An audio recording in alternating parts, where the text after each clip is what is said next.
Great to be back. It's so exciting today. It's very exciting. Why is it exciting, Andrea? Why is it exciting, Alex? Today is about end 2020, start 2021. Right? And okay, let's do something different today. Right? The other day we talked about foods. We have a lot of time to talk about foods, like eating healthy. I promise I'll come back again and talk a little bit more if I don't bore you ladies to sleep and everything. Never boss. All right. So let's talk about another thing that I'm very passionate about. Let's talk about metaphysics. Metaphysics, yeah. Yeah, metaphysics. It's so meta. Meta is big, right? Physics, so huge physics. And this metaphysics, Chinese metaphysics. A lot of people know it as astrology. A lot of people know it as looking at the moons and the stars and planets. Yeah, look up there. Okay. Yeah, so silly. something interesting is going to happen in 4 days time. 4 days time. Oh yeah. My gosh. But 4 days time. Yes, but unfortunately we can't see it. It's called, that okay, it's written in the Bible also. You know the Christmas star, that bright star that led the 3 wise men. Yep. Okay.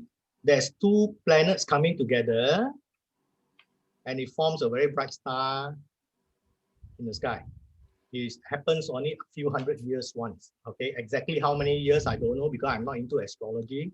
But then what I do know is that in terms of Chinese metaphysics, it's talking about the transfer of energy from period 8, don't ask me the technical details, to period 9.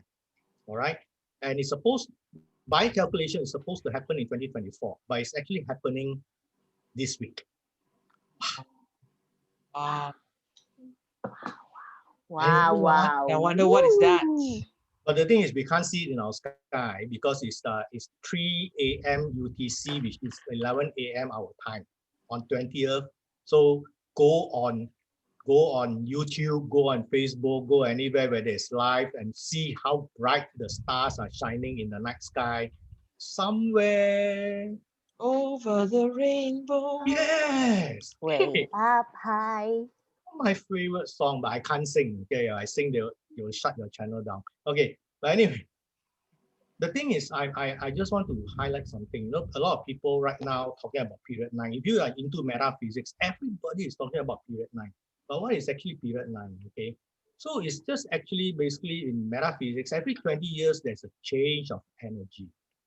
So there are 9 stars, number 1 to number 9. Period 9 happens to carry the element of fire.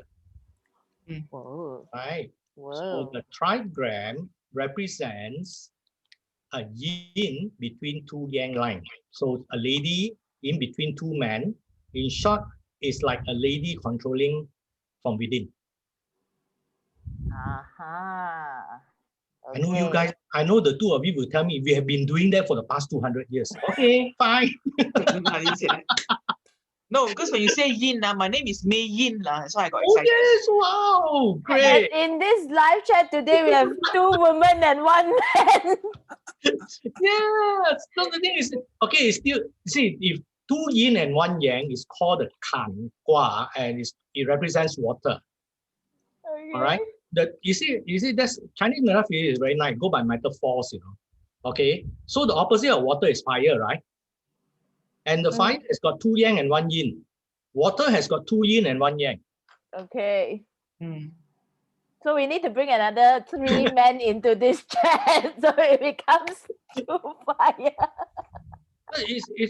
The thing is, it's very interesting for, I would advise everybody to, if you can, especially because in crude manner, I call myself a banana. You know what's a banana? A Chinese who cannot read Chinese is called a banana. All right. Okay. But so here, yeah, okay. So I can't read Chinese, but all my kids go to Chinese schools because I want them to immerse themselves into the Chinese philosophy, the rich background of our heritage and things like that. So 3 years ago, when I sort of retired, I gave up my corporate life. I decided, hey, it's time to change my heritage. So I took up metaphysics as one of it. All right. I also took up Hanyu Pinyin to be able to type Chinese words on the phone and everything. And as I go into metaphysics, I found out that it has got a lot of rooting in science. Because the ancients didn't know how to describe electromagnetic frequency, they do not know how to describe the electrical signals and everything. So they replaced it with animals and the 5 elements, you know, that wood, fire, earth, metal, water. And this was the basis for agriculture for many thousand years. They use it to measure time. They use it to measure energy. They use it even to be able to like sort of forecast the harvest this year. Amazing, right?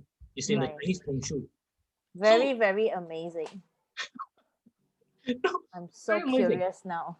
Yeah, and as I was studying, of course, a lot of people think it's hocus pocus, you know, and a lot of people think it's fortune telling. And as I dive deeper, let's take Bazi, for example. You know that every year people go, tell me how much 2021, right? Then that guy in the temple will tell you, oh, this year you very good fortune, you very happy, you give him a 50 ringgit ang pao, correct? Well, this year fortune not so good, so you're not so happy, you give him 2 ringgit ang pao. You know, the thing is this. So a lot of people think it's like that, right? But when I delve further into it, I found that when I learned to read a Bazi chart, I can actually sort of decipher a person's ability, what they like, what they don't like. I find it that, you know, sometimes, okay, even I wish I knew this 30 years ago when I was doing sales, because if I ask somebody for a birthday, I can know how to like butter up a person, if you know what I mean. All right. And it gives me affinity to talk to a person, because if you know how to make use reading a chart correctly, it allows you to be sort of friendlier to a person. All right. Because you can tune into the same wavelength, especially if you are in sales. If you got this ability, hey, look, man, you know, you can tune into your client already, you know. All right. And then if, for me, especially when I'm doing coaching, I do health coaching. So I typically need their IC number, and you know, Malaysia so nice, right? IC number can see their birthday. So I can quickly just plot out the chart. Oh, this person, you know, you cannot be too direct with them. All right. This person needs to be very direct. You know, this person loves knowledge, so I can like give them a lot of knowledge. Okay. This person likes to hide behind things on, you know. So not so action oriented. So we got to find ways to make this person more action oriented. So I guess is if applied correctly, all right, applied correctly, you can actually use this to help a lot of people. And I've been doing metaphysics reading for people, Bazi reading. I also do Zewei Dosu reading for people, and I always use it to encourage people to be a better version of themselves. You know, empower themselves with yeah. Yes, you know, when I first started metaphysics, I tell you, when you learn the classics, you get scared out of your skin one. Because I got in terms of metaphysics, my chart is not good, but it's not totally bad. But then, you know, if the classics were to describe the chart as we go along the cycles of life, there's a certain period of time when calamity falls. You know, the classic actually says calamity falls on you. But is it actually calamity falls on you?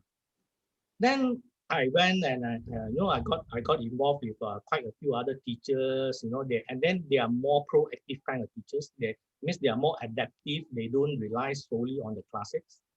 And I slowly changed my perception of what metaphysics is all about. Because if you look at 5,000 years ago, people want to be passive, you know, they want to shake leg and then let the gold drop from the sky. Chinese, I know lah, you know, Chinese, right? We are Chinese, come on, you cannot deny our heritage. Right? We want to sit there, shake leg, let the gold drop from the sky. But in actual fact, we know that it doesn't happen that way, right?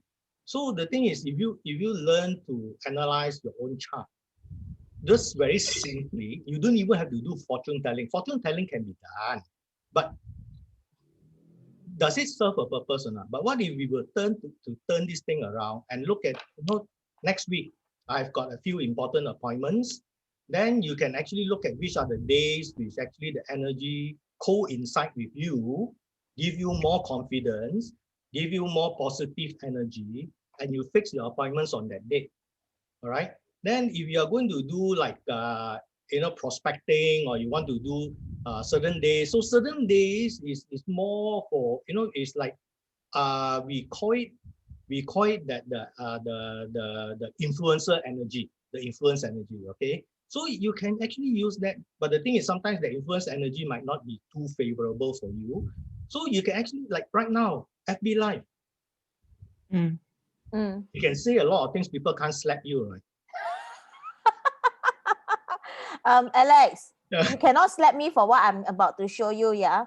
Yeah. So you mentioned so much about energy. So I reshuffled my stack of cards Okay, let's do it. Okay. and I got the same card. What card is that? You tell me, Claire, what do you see? Oh. Okay, let me share with you. See, now do you believe in the power of the universe? You see, energy, this is energy. I was telling Andrea, this is very similar to Yi Jing. Okay, so she has a deck of cards. She asked me to concentrate on a question, and I concentrated on a question, something that has been that I wanted to do. And I say stop, she picked out this card. She showed me this card. And then just now, while I was talking, she was shuffling the card and she picked the card, and it's the exact same card.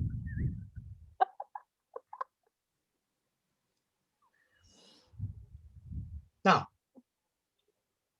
you see, this is what I call the factor of affinity. Andrea, affinity is always there because you see, this thing has been on my mind. I'm planning something for 2021 that is bigger than 2020. All right. And so nice that this comes up. I also like to bring forward a lot of misconception about metaphysics. People think that you do feng shui. This feng shui thing. People think that when you do feng shui, you can immediately become prosperous. Now, I can tell you, it can make you prosperous, but prosperous compared to you last year. You don't compare yourself to Elon Musk. You don't compare yourself to Bill Gates. All right. So if last year, the whole year you made 30,000 ringgit. If you do you match your feng shui correctly, so this year probably double up, you make 60. Because that's your capacity. Right? But the thing is, a lot of people, after they went to a lot of feng shui masters, those who are good, they got 60, they say, why did I not get 600? You got it? So there's a lot of misconception about Chinese metaphysics. Okay, so the thing is, you have to ground yourself a lot, and even though you do proper feng shui, it just means that when you exert energy, you exchange your effort for money, right? You have to work for money, right? You exert your effort for money. So how much you are worth has to be compared to yourself. You cannot compare to your neighbor, right? Yep. So if your neighbor has got a bigger network, a bigger capacity, and your network, let's say my neighbor knows 500 people and 500 good friends, and I only got 5 good friends. Come on. I mean, common sense will tell you he will be 100 times more successful than me, correct? Yep. So I think we have to be realistic. But I can say that, going forward, period 9 is a good energy for you to express yourself, especially ladies, right? Kamala Harris is going to be the vice president of the biggest political system in the world, right? Congratulations, ladies. I think, and then Andrea, you shared about what the feminine economy. Yep. Right? I think that's very apt. Yes, I think after a lot of gung ho pushing, and then the market has been expanding like mad, for no reason at all. So it's a time for some feminine touch to come in. Reflection. Uh, Ladies are known to have more common sense than men. Oh shit, the men are going to come after me already. But the thing is, I trust my wife's instinct a lot more. Some in many things when it comes to investment things. Mhm. So she has got she seems more grounded. I'm more technical, but she's more grounded to the fact. This might be good, this might not be good, things like that. So I believe in the feminine touch and being realistic about things. Ladies are more realistic. Men tends to want to like be up there in the clouds. All right. But then men are better chef than ladies. You know that, right? Okay, I love to eat. No problem. Alex, you've got a good friend watching you. Olive Lee is watching you. Please say Hi, hello. you know, Yeah. Ali. right? Hey. Yeah. And Irvin. Hi, Irvin. Hi, Oh, Irvin is here. KK. Hi, Irvin. So I urge everybody. Period 9 is coming. Is bringing an energy of enthusiasm to everybody. Of course, you can be negative because the fire can light up the room. Fire can also burn down the building. So let's be positive. Tap that strong energy. Period 9 fire also represents creativity, passion. And also the word that is on this card. Yes. Would you like to have a peep, Claire? Yes, yes, yes. Curiosity. Wow. Curiosity. Yeah. So the message for 2021 is stay curious. Yes. Stay curious. Yes. All right. I needed that. We all needed that. Yeah. Curiosity. And for Alex to take it twice, metaphysics man, oh, lagi. Multi-talented. Yeah. So glad to have you today, Alex, to end our 2020 and come 2021. Yeah. Like I said, we are ending 2020 together. Let's start 2021 together. Yep. And whoa, Alex, I've got another fan. Andrew. Andrew is also watching us. Oh, all right. That's nice. I got to mute this because which Andrew? Andrew Lee. Okay. I like to do a shout out for Andrew Lee. He made keto sausages for me. Wow. Chinese sausage? Chinese sausage? Yes. Ever since I went low carbs, I have not touched Chinese sausage because typically a lot of sugar, a lot of high content. I not have that lak mei fan. All right. Yes, I saw that on your FB post. And Andrew, and then there's another friend of mine, Stephanie Xiao also. They are into keto themselves. They are also doing it. Then they're into low carbs, and then they started, experimenting. And I'm so happy they came out with finally this year they came out with it. So Wow. this coming Chinese New Year is going to be one of the best Chinese New Year I'm going to, because I can finally have my Chinese sausage. Nice. Grainless rice without grains, okay, made out of konjac. Oh, nice. Thank you for sharing. Thank you for having talented people like Andrew. Big shout out to you. Yeah, thank you. And then thank you to Stephanie. Thank you to everybody, all my friends who have been so supportive. Yeah. Sure. So as we move out from the 2020 and towards 2021, perhaps all of us would like to have a wishes to all our audience here. Maybe Alex, you want to start first? Oh, I wish everybody, okay, make it very Chinese, okay? Very prosperous 2021. Okay, prosperous not only in terms of wealth, prosperous in terms of knowledge and health. All right. I wish everybody good luck and do the best to your ability. Don't doubt yourself. And Claire? I believe we can fly. I believe we can touch the sky. I think about it every night and day. Spread my wings and fly away. I believe we can soar. I'm looking forward to 2021 with you guys. Yes. And for me, I'm not going to sing. I'm going to give you this title of the song, Top of the World. Stay top of the world, be it your health, be it your wealth, be it your business, your sales. And we look forward to seeing you in 2021. Right. Yes. We'll Have be a back. great year. Yes. Goodbye, everyone. Stay safe. Happy holidays. Happy holidays. Merry Bye. Christmas. Merry Christmas and Happy New Year. Bye.